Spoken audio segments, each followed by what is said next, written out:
트럼프가 전 세계를 대상으로 관세 전쟁을 하고 있는데 이거에 대해서 그러면 머스크는 어떤 식으로 생각하는지 궁금하실 거잖아요. 이런 방향성으로 가고 있다는 걸 봤을 때 저는 테슬라도 결론은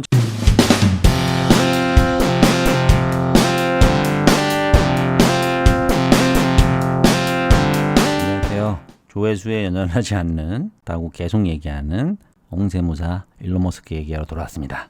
오늘도 강렬하고 임팩트 있게 간결하고 짧게 한번 강렬한 메시지를 담아서 한번 진행을 한번 해보겠습니다. 제일 먼저 미국 이주에 대해서 한번 얘기 드리고 그 다음에 후반부에 가서 일론 머스크의 이번 트럼프 상호 관세 대응 전략에 대해서 사실 팩트를 바탕으로 한번 이야기 풀어가도록 해볼게요. 먼저 지금 일론 머스크는 이제 다시 미국으로 가는 이주 전략이 드디어 성공합니다. 퀸스 대학교를 다니는 시절까지 제가 말씀드렸었는데 이제 펜실베니아 대학교라는 곳으로 편입할 수 있는 기회가 와요. 그래가지고 동급생이 편입하는 걸 보고 이제 드디어 일론 머스크도 학자금 대출이란 걸 존재하는 것을 발견하고 그 요건을 맞춰서 미국의 유펜 펜실베니아 대학교 아이비리그죠. 여기에 편입하게 됩니다. 3학년으로. 참고로 뭐 펜실베니아 대학교 얘기 드리면은 와튼 스쿨이라는 곳이 되게 유명한 곳이에요. 그리고 이제 이 대학교를 가서 물리학과 경영학을 전공을 선택하게 됩니다. 근데 머스크는 대학교 생활에서 사실 학위를 위해서 간 건 아니기 때문에 그곳에서 세 가지 전략을 통해서 즐겁게 사는 방법을 연구를 했다고 해요. 그래서 그 세 가지 전략을 재밌어가지고 제가 한번 잠깐 말씀드리면은 제일 먼저 제일 좋은 게 이제 술 먹고 노는 거죠. 근데 그것도 아주 생산적으로 놀고 싶으니까 기본적으로 제일 먼저 쳤게 매 주말마다 파티를 주최했다고요. 근데 자기는 파티를 만들어서 주최한 적이 없기 때문에 아데오렛이라는 파티 광적인 친구를 섭외를 해가지고 이렇게 집을 렌트를 해서 그 입장료를 친구들에게 $5집 받아가지고 파티를 매주 주최했다고 해요. 그래서 파티를 즐기면서 동시에 돈도 버는. 그래서 실제로 이때 벌은 돈으로 렌트비와 생활비를 다 했다라고 얘기를 하더라고요. 대단한 사람이죠. 노는 것도 돈을 버는 거에 적용하는 그 감각. 그리고 두 번째로는 당연히 게임. 주로 제국 건설 게임을 즐겼다고 해요. 시빌리제이션이라는 옛날에 엄청 유명했던 게임이 있는데 그 게임이 중요했고 당연히 독서는 백과사전. 백과사전을 되게 광적으로 좋아하기 때문에 그거를 주로 봤다고 하죠. 그럼 이런 과정 속에서 처음으로 이제 자기보다 물리학을 잘하는 중국 친구가 생겨요. 중국 친구. 그래서 이 로빈 렌이라는 사람을 일론 머스크는 아주 극찬을 하는데 어떤 식으로 극찬하냐면 물리학을 자기보다 잘하는 사람은 처음 봤다고 얘기하더라고. 그러면서 로빈 렌도 근데 머스크를 극찬하긴 해요. 이 친구는 나랑 만났을 때 화성 로켓 얘기만 하고 전기 배터리 태양광 얘기만 했었다라고 하더라고요. 야, 그러면 이게 로빈 렌은 어떻게 보면은 일론 머스크 머릿속에서는 이 학문적인 얘기만 해야 되는 친구고 아데오렛이라는 사람은 파티 얘기만 하고 이원화를 해가지고 그럼 로빈 렌은 그 파티에 초대 안 했다고 하던데 그거에 대해서 상당히 섭섭함을 토로하고 있다라고 얘기는 하더라고요. 어쨌든 일론 머스크는 졸업 논문에서도 태양광의 중요성이라는 것으로서 펜실베니아 대학교를 졸업을 했어요. 이때부터 얘기한 게 뭐냐면은 제가 항상 말씀드리잖아요. 일론 머스크는 정말 일관성 하나는 끝내주는 사람이라고. 졸업 논문 보면은 그거는 완전히 입증이 끝났겠죠.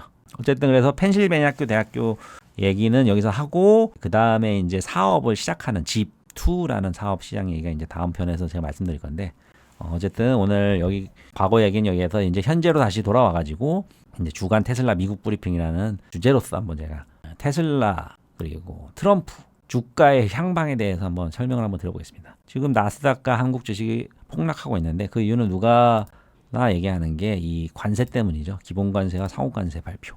거의 트럼프가 전 세계를 대상으로 관세 전쟁을 하고 있는데 이거에 대해서 그러면 머스크는 어떤 식으로 생각하는지 궁금하실 거잖아요. 그래서 최근 기사를 한번 말씀드려 볼게요. 머스크는 최근에 이탈리아와 이게 화상 인터뷰를 진행했어요. 화상 인터뷰를 진행하면서 얘기하는 게 어차피 그러니까 국가라는 존재는 사람으로서 이루어진 건데 너무 많은 이민을 장려하면 안 된다. 뭐 이런 얘기를 하면서 동시에 무관세 지역을 설정해서 우리는 나아가야 한다라고 주장을 했어요. 이게 무슨 의미냐면은 아예 트럼프는 지금 관세를 먹인다고 했는데 일론 머스크는 지금 주장이 어떻게 하고 있냐면 무관세를 하자 그랬어요. 무관세. 자유무역지대를 만들어서 그 자유무역지대 속에서 자유무역지대를 만들어서 관세 없는 실력으로서 대응을 하자라는 거를 얘기하고 있어요. 그리고 실제 이거를 트럼프한테도 얘기를 했고요. 근데 이거에 대해서 기본적으로 트럼프의 최측근인 그 관세 정책을 만든 하버드 경제학자가 있어요. 그래서 그 경제학자를 한번 설명을 드리면은 나바론이라는 사람이에요. 나바론. 보세요. 이 사람이 나바론이에요.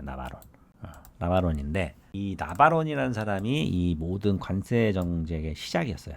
그래서 실제 이 뉴스를 보면은 이 피터 나바론이라는 사람이 관세 전쟁을 일으켰다 이렇게 얘기하면서 최고 무역 자문관 피터 나바론, 별명은 롬베라라고 불려요. 롬베라.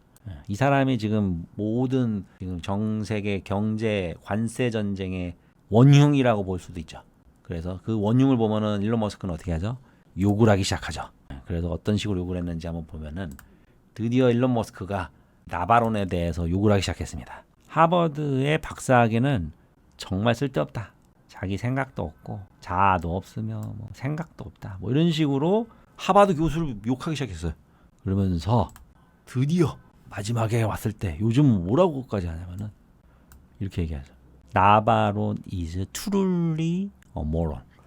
정말 바보다. 정확히 좀 원색적으로 얘기하면은 나바론은 정말 바보 새끼다. 이렇게 욕을 하기 시작했어. 이 놀라운 사실.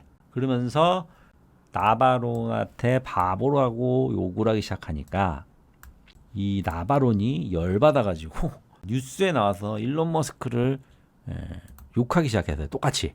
어떤 식으로 했냐면은 보세요. 이게 나바론이라는 그 하버드 경제학자인데 이 사람이 일론은 자동차 제조업자가 아니고 조립만 하는 사람이야 라고 그랬어요. 조립업자야. 일론 머스크를 비하하기 시작했죠. 같이. 그러면서 일론 머스크가 무관세를 하자라고 주장한 거는 자신의 이익을 보호하기 위해서라고 얘기를 했어요. 이렇게 얘기를 하면서 서로 나를 세워서 하고 있죠. 그러면서 이제 이 모양새가 자 보세요. 어떤 모양새인지. 이 모양새는 잘 봤던 모양새예요. 보세요. 이게 나바론과 일론 머스크가 대응하는데 여기서 무슨 생각이 들으셔야 되냐면은 요게 떠오르셔야 돼요. 요게. 요 보세요. 여기 보시면은 보세요. 짜잔. 이게 누구야? 샘 엘트먼이죠. 샘 엘트먼에게 썼던 방식으로 또 싸우고 있어요. 일론 머스크는. 근데 놀랍게도 둘 중에 싸웠을 때 누가 이겼어요? 머스크가 이겼단 말이에요. 샘 엘트먼과의. 그래서 저는 당연히 이번 싸움에서도 머스크가 나바론을 상대로 이길 거라 생각해. 그러면 반대로 얘기하면은 무관세 정책으로 트럼프가 바뀔 가능성이 저는 높다는 거에 한 표를 던집니다. 바로 내진 않겠죠. 왜냐하면 샘 엘트먼과의 싸움도 몇 달은 갔으니까. 근데 무관세 정책으로 바뀌는 거에 대한 시그널이 나오기 시작했어요. 보시면은 요게 이스라엘과의 최근에 그 정상회담이었는데 트럼프와 이스라엘은 자유무역을 하고 싶다 그랬어요. 자유무역. 관세를 없앨 것입니다. 우리는. 이스라엘이 먼저 제안했어. 뭐 우리는 미국에 무관세로 갈 거야. 그러니까 너네들도 무관세로 해줘라. 이런 식으로 제안을 하기 시작했어요.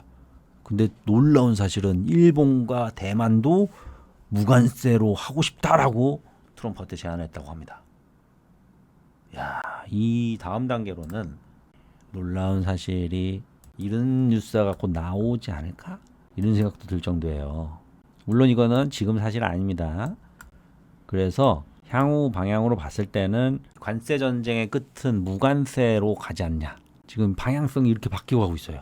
그 과정 속에서 나스닥은 분명히 더 떨어질 거고 테슬라도 주가는 떨어지겠죠. 하지만 그 끝에는 결론은 무관세라는 이런 방향성으로 가고 있다는 걸 봤을 때 무관세 정책이 오히려 시행이 되면은 나스닥의 지금의 폭락은 금방 회복될 수 있다라는 희망적인 방향성이 오히려 생각이 드네요. 한국에서도 당연히 이 무관세가 시작되면은 크게 주가가 오르겠죠. 저는 테슬라도 결론은 장기적으로는 오를 수밖에 없다고 확신합니다. 어쨌든 오늘은 무관세 일론 머스크 전략까지 이제 말씀을 드렸는데요.